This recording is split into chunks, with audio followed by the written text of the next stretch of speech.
in advance so they can be delivered immediately upon arrival. We will distribute a vaccine. We will defeat the virus. We will end the pandemic. And we will enter a new era of unprecedented prosperity, cooperation, and peace. As we pursue this bright future, we must hold accountable the nation which unleashed this plague onto the world, China. In the earliest days of the virus, China locked down travel domestically while allowing flights to leave China and infect the world.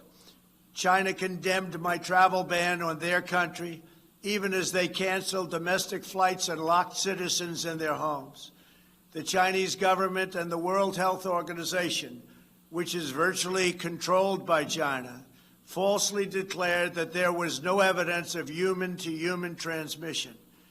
Later, they falsely said people without symptoms would not spread the disease. The United Nations must hold China accountable for their actions. In addition, every year, China dumps millions and millions of tons of plastic and trash into the oceans, overfishes other countries' waters, destroys vast swaths of coral reef, and emits more toxic mercury into the atmosphere than any country anywhere in the world. China's carbon emissions are nearly twice what the U.S. has, and it's rising fast. By contrast, after I withdrew from the one-sided Paris Climate Accord, last year America reduced its carbon emissions by more than any country in the agreement.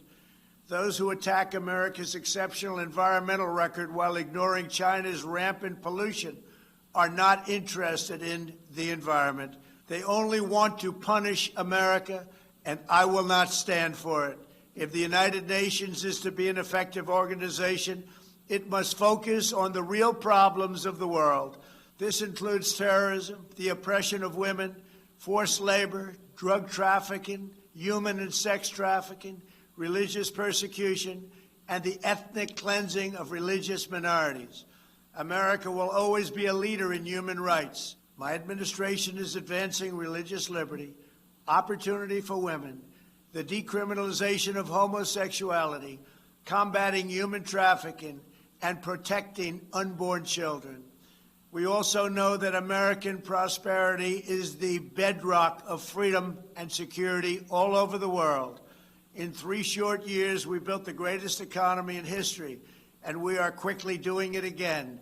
Our military has increased substantially in size. We spent $2.5 trillion over the last 4 years on our military.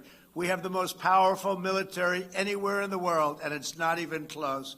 We stood up to decades of China's trade abuses. We revitalized the NATO alliance, where other countries are now paying a much more fair share.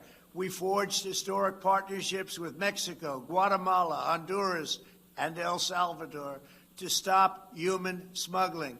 We are standing with the people of Cuba, Nicaragua, and Venezuela in their righteous struggle for freedom. We withdrew from the terrible Iran nuclear deal and imposed crippling sanctions on the world's leading state sponsor of terror. We obliterated the ISIS caliphate 100%, killed its founder and leader, al-Baghdadi, and eliminated the world's top terrorist, Qasem Soleimani. This month we achieved a peace deal between Serbia and Kosovo. We reached a landmark breakthrough with 2 peace deals in the Middle East after decades of no progress. Israel, the United Arab Emirates, and Bahrain all signed a historic peace agreement in the White House, with many other Middle Eastern countries to come.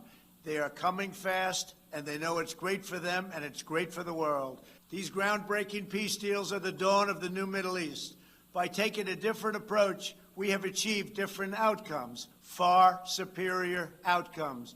We took an approach, and the approach worked.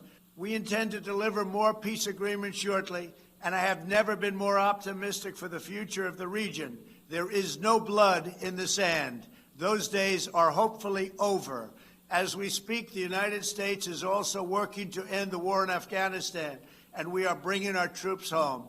America is fulfilling our destiny as peacemaker, but it is peace through strength. We are stronger now than ever before. Our weapons are at an advanced level like we've never had before, like, frankly, we've never even thought of having before. And I only pray to God that we never have to use them. For decades, the same tired voices proposed the same failed solutions, pursuing global ambitions at the expense of their own people. But only when you take care of your own citizens will you find a true basis for cooperation. As president, I have rejected the failed approaches of the past, and I am proudly putting America first, just as you should be putting your countries first. That's okay. That's what you should be doing.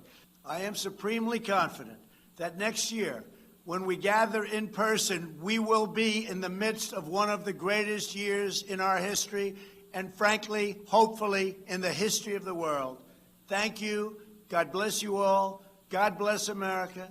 And God bless the United Nations. On behalf of the General Assembly, I wish to thank the President of the United States of America for the statement just made. I now give the floor to the distinguished representative of Turkey to introduce an address by the head of state. Mr. President, Mr. Secretary General, Excellencies, it is a great honor for me to introduce my President, the President of the Republic of Turkey, His Excellency Recep Tayyip Erdoğan, who will deliver a pre-recorded statement.